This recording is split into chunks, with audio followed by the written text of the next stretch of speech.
In at number 10, we have Aileen Wuornos, the infamous female serial killer who preyed on men. Her life and crimes inspired the movie Monster, a cinematic saga of slaughter. Wuornos' story is unlike any other in the annals of crime. Born into a tumultuous life marked by abandonment, abuse, and a struggle for survival, her narrative is one of grim circumstances culminating in darker deeds. Operating mainly in Florida, she targeted men who solicited her services as a sex worker. Using a .22 caliber revolver, she would shoot her victims, later claiming self-defense against sexual assault. But here's the rub. While her methods were gruesome, the discourse around Wuornos often oscillates between vilification and a peculiar sort of fascination. The term, a cinematic saga of slaughter, also delves into the cultural impact of Wuornos' life. Next, at number 9, we have Myra Hindley, the Moors murderer. Along with her partner Ian Brady, she kidnapped, tortured, and killed children, a moorland maze of malevolence. Hindley, alongside her partner Ian Brady, committed acts that were so incomprehensibly cruel, they defied the bounds of human understanding. Operating in the early 1960s, the pair lured children and teenagers into their twisted web, only to torture, sexually abuse, and eventually kill them. They chose the desolate, hauntingly beautiful moorlands as the final resting place for their young victims, a landscape that would forever be marred by their vile acts. But what makes the phrase, a moorland maze of malevolence, particularly striking is how it evokes the complexity and depth of evil within this story. The term maze suggests not just the literal geography of the moors, but also the metaphorical entanglement of motivations, manipulations, and malevolence that characterized Hindley and Brady's relationship and actions. The moors weren't just a physical landscape, they were a psychological terrain where the boundaries of morality were obliterated. In at number 8, we have Elizabeth Bathory, the Blood Countess. Accused of killing hundreds of young women, she's a true legend of lethal luxury. Elizabeth Bathory, a Hungarian noblewoman born in 1560, belonged to one of the most powerful families in Eastern Europe. However, her opulent surroundings masked a dark predilection for the macabre. It is alleged that she tortured and killed as many as 600 young women, many of whom were lured to her castle with promises of employment. It's a tale as extravagant as it is horrifying, a disturbing intersection of aristocratic excess and sadistic cruelty. What makes the story of Elizabeth Bathory especially captivating is how it has permeated culture and folklore. She's been immortalized in literature, films, and even music, morphing into a darkly romantic figure that embodies humanity's perpetual fascination with the Gothic and the grotesque. Moreover, her story challenges us to reflect on the lengths people may go to preserve their own vanity and the ethical abyss that can open up when power goes unchecked. Next, at number 7, we have Rosemary West, who along with her husband Fred, committed a series of gruesome murders, a domestic drama of death. Rosemary and Fred West met in the late 1960s in England, and their union seemed like an ordinary marital partnership. However, beneath the veneer of domesticity lurked a perverse desire for sexual deviance and violence. Together, the Wests abducted, tortured, and killed at least 12 women over a 20-year period. The victims often included young women who were lured to the West's home under various pretenses, including the promise of work or lodging. The story reached its crescendo when police finally caught up with the couple in the 1990s. Fred committed suicide before he could stand trial, but Rosemary was convicted of 10 murders and is serving a life sentence. Despite the convictions, the full extent of their crimes is unknown, and the whereabouts of some victims remain a mystery. The court case itself was a media spectacle, amplifying the domestic drama into a national tragedy. In at number 6, we have Karla Homolka, who assisted her husband Paul Bernardo in a series of rapes and murders, a partnership of perversion.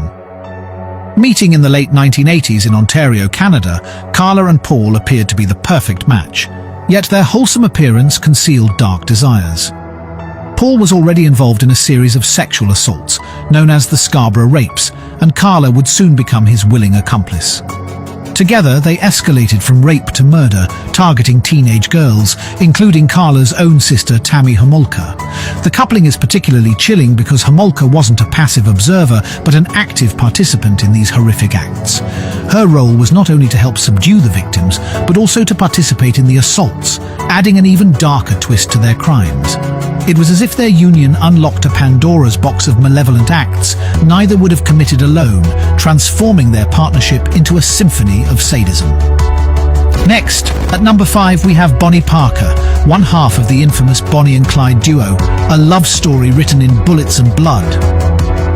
Bonnie Parker was far from the typical damsel in distress. She was a fierce, gun-toting woman, a poetess who romanticized a life of crime. When she met Clyde Barrow, it was as if two volatile chemicals had combined, resulting in an explosion that would leave an indelible mark on America's criminal landscape. Theirs was a love that seemed to feed off the very acts that society deemed reprehensible. Bank robberies, shootouts, and narrow escapes from the law were the milestones of their twisted courtship. But let's not forget the arsenal of letters and poems Bonnie left behind, penned in her neat handwriting, as if challenging the world to understand the complexities of loving a man society had deemed a monster. In many ways, these writings add layers of depth to the Bonnie and Clyde legend, making it an epic saga that transcends simple notions of right and wrong. In at number 4, we have Susan Atkins, a member of the Manson family. Her role in the Tate LaBianca murders shocked the nation, a cult classic of cruelty. You see, dear devotees of dreadful deeds, Susan Atkins was not an unwilling participant, but an eager executor in the gruesome slayings of actress Sharon Tate and several others during that fateful night in August 1969. Atkins later confessed to having held Tate down while she was stabbed to death, even tasting the actress's blood, a visceral act that personifies the depths of her depravity. The tale takes an even darker turn when one considers that Sharon Tate was pregnant at the time, rendering the crime a gut-wrenching paradox of life and death, innocence and evil. Atkins's actions on those nights were so brutally calculated that they still send shivers down the spines of those who dare delve into the dark corners of human psychology. Next, at number 3, we have Mary Ann Cotton, a 19th century serial killer who poisoned her victims, a toxic tale of treachery. Now hold your breath, my fellow fans of the fiendish, as we talk arsenic, the subtle, surreptitious weapon of choice for our Miss Cotton. This unassuming element was the death sentence for up to 21 people, a nauseating number that possibly included 3 of her 4 husbands, and shockingly, 11 of her 13 children. You might ask, what could drive a woman to commit such unfathomable acts? Financial gain seems to be a dominant motive. Insurance payouts for her dead family members filled her coffers, turning the Grim Reaper into her silent business partner. Oh yes, money flowed in as life flowed out, in a chilling cycle of domestic doom. In at number 2, we have Nanny Doss, the giggling granny. She killed multiple husbands and family members for insurance money, a merry matron of murder. Now, if Mary Ann Cotton was a toxic tale of treachery, then Nanny Doss is an unsettling saga of smiling sadism. What makes her stand out in the rogues gallery of ruthless women is her seemingly jovial disposition. Imagine, if you will, a kindly old woman who serves you cookies with a side of cold-blooded murder. That's Nanny Doss for you.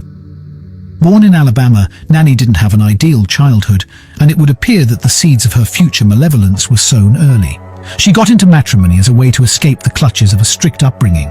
But once in, she turned the sacred institution into a butcher's block. She married 5 times, and 4 of those husbands, unfortunately for them, never lived to see the end of their marital bliss. Finally, at number 1, we have Ilse Koch, the Witch of Buchenwald. Her sadistic acts during W2 earned her a place in the annals of infamy, a historical horror of the highest order. Born in Germany, Ilse Koch married Karl Otto Koch, the commandant of the Buchenwald concentration camp. But don't mistake her for a mere spouse standing in the shadow of her husband's sadistic tendencies. No, my darlings, Ilse was a devil in her own right, one whose acts could make the blood curdle in your veins. In the sprawling, dark terrain of the Buchenwald concentration camp, she found her unholy playground. The stories say she would ride her horse through the camp, whipping inmates at random as she passed, a sadistic grin stretched across her face. But the cruelty did not end there. Oh no. Ilse Koch had a perverse fascination with collecting human skin, often flayed from the bodies of deceased inmates, sometimes those with unique tattoos, making lampshades and other household items from the macabre trophies. Yes, she converted human misery into home decor, a loathsome interior designer of despair. And there you have it, my dear deviant dames, a glimpse into the lives of the most notorious female inmates in history. Remember, these tales are real, And sometimes, reality can be a real nightmare.